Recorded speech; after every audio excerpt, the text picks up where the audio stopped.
झालेले आहेत। आपण थेट ही दृश्य पाहतोय। युक्रेन युद्धानंतर पुतीन यांचा हा पहिलाच भारताचा दौरा आहे। भारत आणि रशिया यांच्या द्विपक्षीय संबंधांच्या दृष्टीने पुतीन यांच्या या भारत दौऱ्याला विशेष महत्त्व आहे आणि आता ते राष्ट्रपती भवनामध्ये दाखल होत आहेत। आपण थेट दृश्य बघतोय। मोदी त्यांच्या स्वागताला हजर आहेत। कालच पुतीन हे भारतामध्ये दाखल झालेत। त्यांचं जंगी स्वागत करण्यात आलेलं होतं आणि आज राष्ट्रपती भवनाकडे पुतीन रवाना होत आहेत। आपण ही खास दृश्य बघतोय।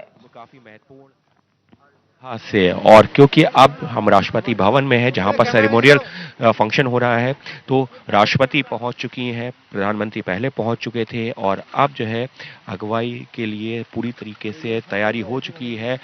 यहां पर रूस के राष्ट्रपति व्लादिमीर पुतिन की तो प्रधानमंत्री राष्ट्रपति पहुंच चुके हैं और कुछ ही अंतराल में रूस के राष्ट्रपति व्लादिमीर पुतिन आपको यहां नजर आएंगे। इससे पहले विदेश मंत्री एस जयशंकर यहां पर पहुंचे हैं, पीयूष गोयल पहुंचे हैं, उसके अलावा दिल्ली के उपराज्यपाल हैं वी.के. सक्सेना, वो यहां पर पहुंचे हैं। तो कई जो है नेता पहले से पहुंच चुके थे, लेकिन राष्ट्रपति का इंतजार हो रहा था। राष्ट्रपति अब यहां पर पहुंच चुकी हैं, तो अब ऐसे में अब बारी है रूस के राष्ट्रपति व्लादिमीर पुतिन की, जो कल शाम को भारत पहुंचे थे और गर्मजोशी से जिनका स्वागत किया गया था। प्रधानमंत्री खुद जो प्रोटोकॉल तोड़ करके वहां पर पहुंचे एयरपोर्ट पर और उनको अपने साथ अपनी गाड़ी में लेकर के वो पहुंचे हैं सीधे प्रधानमंत्री आवास। और प्रधानमंत्री आवास पहुंचने के बाद में वो जो वहां पर डिनर हुआ है और डिनर होने के बाद में कुछ इस तरीके वहां पर जो है करीबन 2 से ढाई घंटे तक वहां पर रहे थे। तो कुछ इस तरीके की जो है तस्वीरें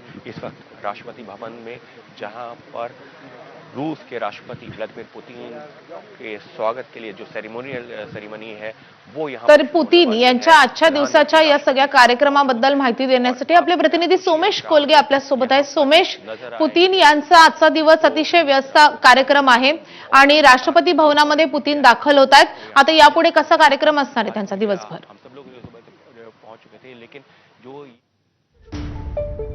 पुतिन यांना भारताकडून स्टेट गेस्टचा दर्जा दिला गेलेला आहे, त्यामुळे राष्ट्रपती भवनामध्ये आता त्यांचं औपचारिक स्वागत केलं जाईल। राष्ट्रपतींकडून देशाचे पंतप्रधान त्यांच्या सोबत असतील आणि त्यानंतर व्लादिमीर पुतिन यांचा जो पुढचा कार्यक्रम आहे तो भारतासोबतच्या द्विपक्षीय चर्चेचा आहे।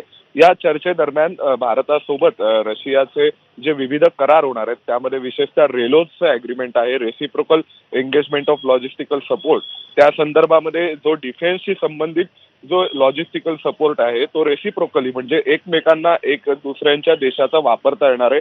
यामध्ये किती काही विमानतळ वापरता येणार आहेत, काही समुद्रातले बेस वापरता येणार आहेत आणि यामुळे निश्चितच रशियाचीही संरक्षण सज्जता आणि त्यांची मिलिटरी पॉवर वाढेल आणि दुसऱ्या बाजूला भारताच्याही मिलिटरी पॉवरच्या दृष्टीने, संरक्षण सज्जतेच्या दृष्टीने हे अतिशय महत्त्वाचे अग्रीमेंट आज होणार आहे। त्यासोबतच रशिया आणि भारतामध्ये एक समुद्री व्यापारी मार्गासंदर्भातही एक करार हा आजच्या या संपूर्ण पुतिन आणि मोदींच्या होत असलेल्या द्विपक्षीय चर्चेदरम्यान होणार आहे।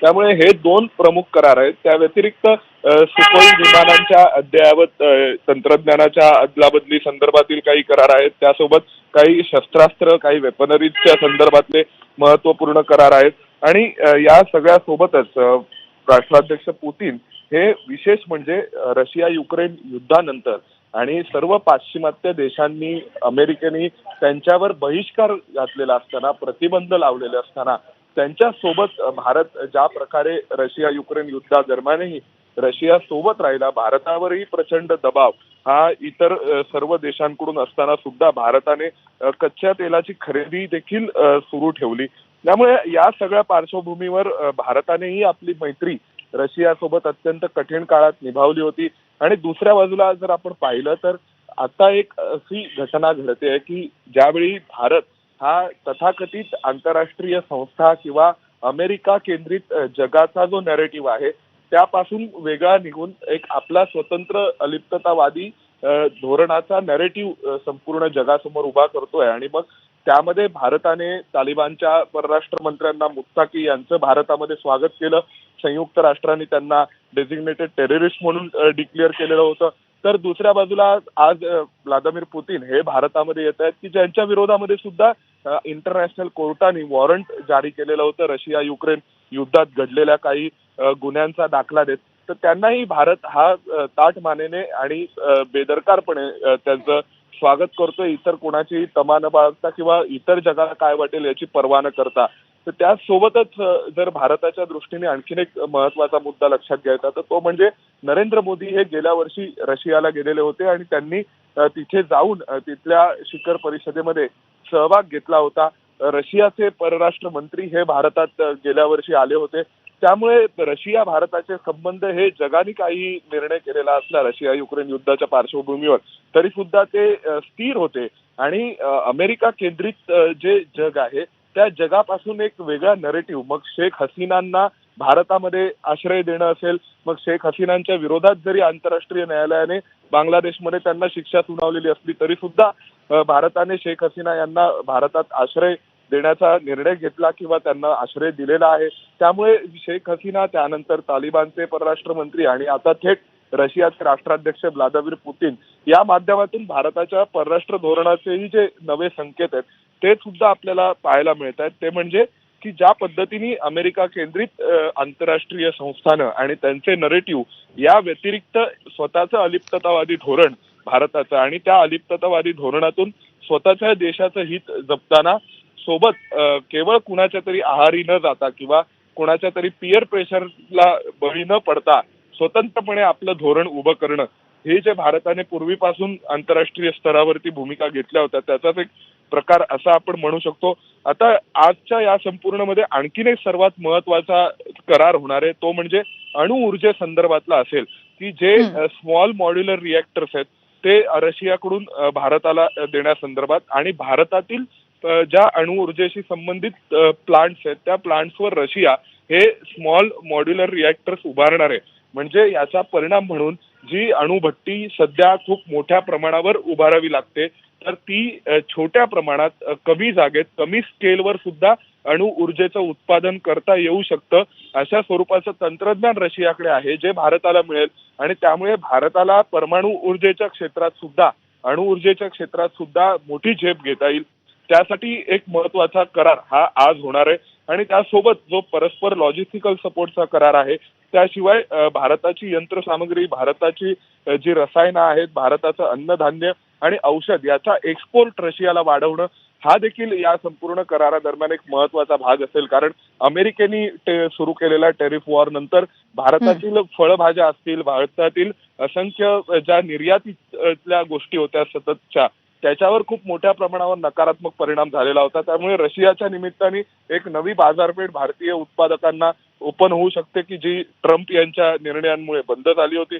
दुसऱ्या बाजूला संरक्षण क्षेत्रामध्ये खूप मोठ्या प्रमाणावरती जे करार होणार आहेत ते सध्या ऑपरेशन सिंदूर आणि पाकिस्तानला पाठिंबा असलेल्या तुर्कस्तान किंवा दुसऱ्या बाजूला पाकिस्तानच्या पाठीशी उभे राहणारे चीन सारखे देश यांना प्रत्युत्तर देत असताना भारताला जी ताकद लागणार आहे त्या भारताच्या ताकदीला खूप मोठ्या प्रमाणावर पुश हा रशियाच्या सोबत होत असलेल्या संरक्षण क्षेत्रातील विविध करारांमुळे मिळेल. त्यामुळे या दृष्टीने पुतीन यांचा भारत दौरा हा अतिशय महत्वाचा आहे कारण चीन नंतर भारत हा असा एकमेव लोकशाही म्हणजे चीन तर मध्ये लोकशाही नाही परंतु चीन नंतर भारत हा असा एकमेव देश ठरलाय की जिथे व्लादिमीर पुतीन येऊ शकतात आणि रशियाचे त्यांच्यासोबत स्थिर आणि व्यवस्थित संबंध आहेत आणि एकमेव लोकशाही देश आहे संपूर्ण जगातला ज्यांनी पुतीन यांचं स्वागत केलंय आणि पुतीन हे तिथे मैत्रीत्वाच्या भावनेने आणि मित्रत्वाच्या वातावरणामध्ये येऊ शकतात आणि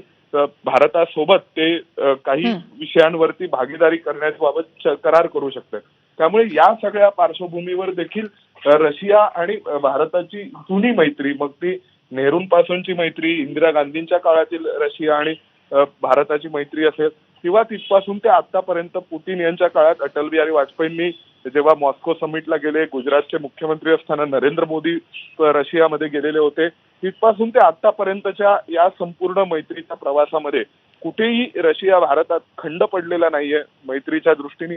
आणि सर्वात महत्वाचं म्हणजे रशियाने देखील भारताकडे कायम एक मित्र म्हणून पाहिलं आणि आता जेव्हा रशिया युक्रेन युद्धाच्या दरम्यान कोविड सारख्या संकटाच्या काळामध्ये जेव्हा भारतासमोर इतर सर्व पाश्चिमात्य देशांकडून प्रतिबंध लादले जाण्याची भीती होती, तेव्हा सुद्धा भारताने खूप ताठपणाने आपला एक स्वतंत्र बाणा कायम ठेवत रशिया सोबतचे संबंध, युद्धाची निंदा करत असताना रशिया सोबतचे संबंध मात्र कायम ठेवले आणि रशिया सोबत उभं राहण्याचा निर्णय घेतला, त्यांच्यासोबत व्यापारही सुरू ठेवला. तर या सगळ्यामुळे रशिया आणि भारताची मैत्री आणि रशियासारख्या देशाला सुद्धा भारतासारखा एक लोकशाही आणि प्रजासत्ताक देशाचं आवश्यक असलेलं रेकग्निशन हे सुद्धा या दरम्यान मिळतंय. नक्कीच या भेटीचे अनेक महत्व आहे, अनेक अर्थांनी महत्व आहे. मात्र काल मोदी आणि पुतीन यांच्यामध्ये द्विपक्षीय एक चर्चा झालेली आहे किंवा थेट चर्चा झालेली आहे. जवळपास 2.5 तास या दोन नेत्यांमध्ये चर्चा झाल्याची माहिती कळतेय. या भेटी दरम्यान पुतीन यांनी मोदींचं तोंड भरून कौतुक केलंय. तर या कौतुकाचा कसा अर्थ घ्यायचा आपण? मोदींचं कौतुक हे रशियाच्या राष्ट्राध्यक्षांनी केलं आणि आपल्याला आठवत असेल तर गेल्या वेळी जेव्हा पंतप्रधान नरेंद्र मोदी रशियाला गेले होते तेव्हा रशियाने त्यांच्या सर्वोच्च नागरी पुरस्काराने पंतप्रधान मोदींचा सत्कारही केला होता. त्यामुळे रशियाने पंतप्रधान नरेंद्र मोदींच्या नेतृत्वावर आणि त्यांनी दाखवलेल्या कणखरपणाबद्दल त्यांचं स्वागत केलंय. कारण एका बाजूला जेव्हा अमेरिका आणि युरोप आणि इतर सर्व देश हे रशियावर प्रतिबंध घाला, रशियावर बहिष्कार टाका, रशियाला कॉर्नर करा अशी भूमिका घेत होते आणि यासाठी दबाव वाढवत होते, तेव्हा भारताने या दबावाला बळी न पडता त्याची जी किंमत द्यावी लागेल ती किंमत मोजून त्यांनी रशियासोबत उभं राहण्याचा निर्णय घेतला, जेणेकरून अमेरिका केंद्रित जगाला एक मोठा फटका बसला होता. पाश्चिमात्य देशातील विविध संस्थानांना सोबत घेऊन अमेरिका ज्या प्रकारचे एक राजकारण करू इच्छितं आंतरराष्ट्रीय पातळीवर, त्याला एक जबर हादरा बसला होता आणि त्या सगळ्याची किंमत भारताने मोजली आणि रशिया सोबतची मैत्री निभावली. त्यामुळे पुतीन यांनी भारताचं कौतुक केलेलं आहे. आणि अगदी आपण पूर्वी गेलो तर जेव्हा पहिल्यांदा स्टॅलिन आणि पंडित नेहरूंमध्ये मैत्री झाली होती, भारताचे पहिले पंतप्रधान, तर तेव्हा सुद्धा स्टॅलिन यांनी पहिल्यांदा असं म्हटलं होतं की आम्ही संकटाच्या काळात भारतासोबत उभे राहू आणि भारतासाठी आम्ही मित्र आहोत आणि तुम्ही आमच्या you can count on us असं ते म्हणाले होते. तशाच पद्धतीने आजच्या परिस्थितीमध्ये सुद्धा पुतीन हे नरेंद्र मोदींचं कौतुक करतात. ते याचसाठी की नरेंद्र मोदी कुठल्याही नरेटिव्हला बळी पडले नाहीत जो पाश्चिमात्य देशातून येत होता. नक्कीच सोमेश, आपल्याला या संपूर्ण दौऱ्याकडे लक्ष असणारच आहे, त्या संदर्भातले अपडेट जाणून घ्यायचेच आहेत. मात्र सध्या या सविस्तर माहितीसाठी धन्यवाद.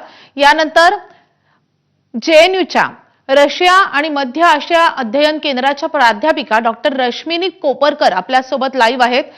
रश्मिनी कोपरकरजी, तुमचं स्वागत आहे ABP माझावर. कारण आजचा दौरा खूप महत्वाचा आहे. पुतीन अनेक वर्षांनी भारतात